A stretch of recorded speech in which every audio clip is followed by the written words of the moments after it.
문재인 대통령이 8월의 경제 지표를 두고 한국 경제가 올바른 방향으로 가고 있다고 평가했습니다. 우리 경제가 어려움 속에서도 올바른 방향으로 가고 있습니다. 그 근거로 고용지표와 가계소득지표가 개선되었다는 점을 들었는데요. 정부는 국정의 제일 목표를 일자리로 삼고 지난 2년 동안 줄기차게 노력해왔습니다.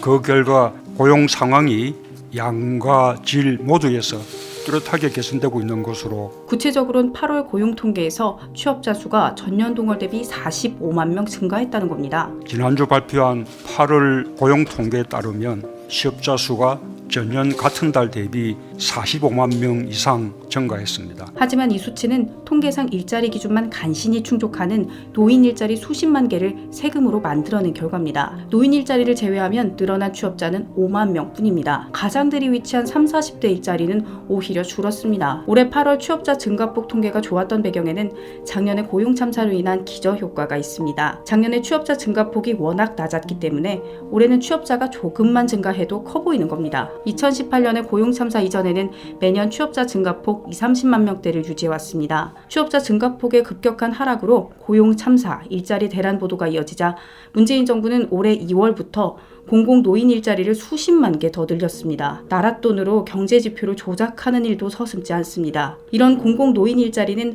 하루 2-3시간을 일하고 월 27만 원을 받는 골목길 담배꽁초 줍기, 등하굣길 돕기, 어린이 놀이터 지키기 같은 일자리입니다. 복지정책을 펴놓고는 고용정책이 효과를 본 것처럼 국민을 속이는 겁니다. 교묘한 거짓말은 여기서 그치지 않습니다. 역대 최고 고용률을 기록했고 실업률도 역대 최저 수준으로 하락했습니다. 청년 취업자가 큰 폭으로 늘어나 청년 고용률 역시 2005년 이후 최고치를 기록했습니다. 주휴수당을 주기 힘들어진 소상공인들이 알바 쪼개기로 여러 명을 고용하니 고용률이 높아지고 실업률이 낮아집니다. 하지만 알바와 취준생을 제외한 실질 실업률인 확장 실업률이 최악인 점은 빼놓았습니다. 전체 실질 실업률뿐만 아니라 청년 실질 실업률도 상황이 나쁘긴 마찬가지입니다. 국민에 대한 기만은 가계소득을 언급한 부분이 압권입니다. 최저임금 인상, 기초연금과 아동수당 확대 등의 정책 효과로 근로소득과 이전소득이 늘어 올해 2분기에는 모든 분야의 가계소득이 증가한 것으로 나타났습니다.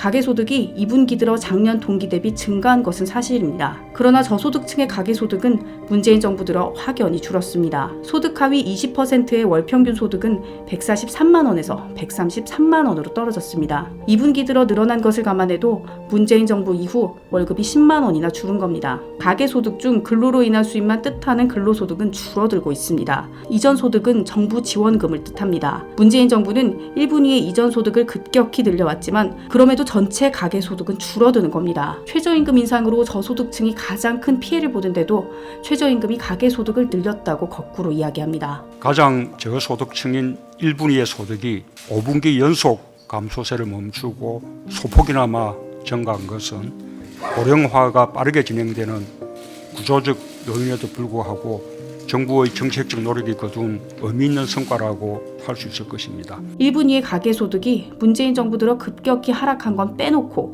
2분기 들어 약간 상승한 것이 정부의 정책적 노력이 거둔 의미 있는 성과이며 이래서 경제가 올바른 방향으로 가고 있다는 겁니다. 교묘한 거짓말로 국민을 우롱하는 문재인 대통령의 말에 거침이 없습니다.